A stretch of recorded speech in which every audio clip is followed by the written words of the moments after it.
Des crimes contre l'humanité. Durant la Seconde Guerre mondiale, les nazis ont programmé l'extermination totale de certaines populations, en particulier les juifs et les tziganes.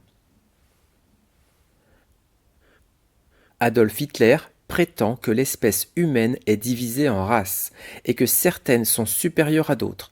C'est l'idéologie raciste. Il affirme que les Allemands sont une race supérieure, qui doit dominer tous ceux qu'il désigne comme des êtres inférieurs, en particulier les Juifs et les Tziganes.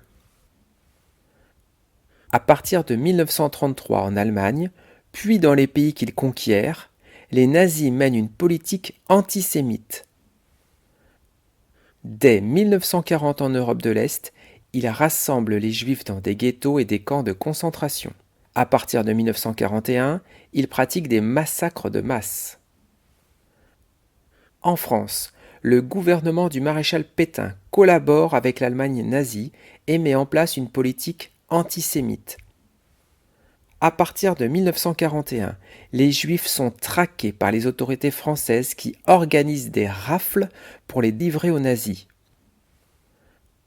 En 1942, le port de l'étoile jaune devient obligatoire pour tous les Juifs de plus de 6 ans et la plupart des lieux publics leur sont interdits.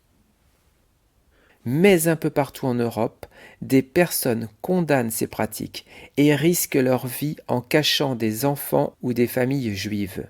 On les a appelés les justes.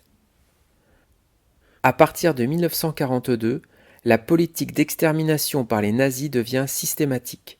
Les Juifs et les Tziganes d'Europe sont déportés par train vers des camps de la mort. Le plus grand est celui d'Auschwitz-Birkenau en Pologne.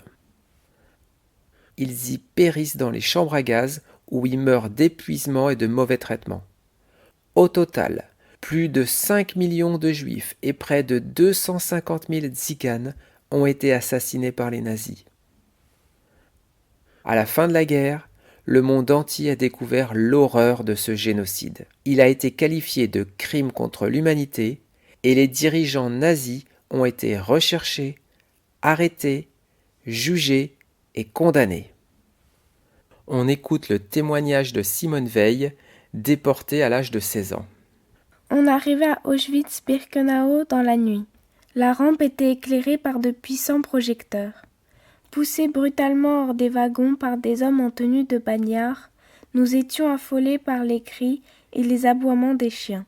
Tout de suite, les SS, aidés de déportés, nous faisaient mettre en rang afin de séparer ceux qui allaient entrer dans les camps et ceux qui iraient dans la chambre à gaz.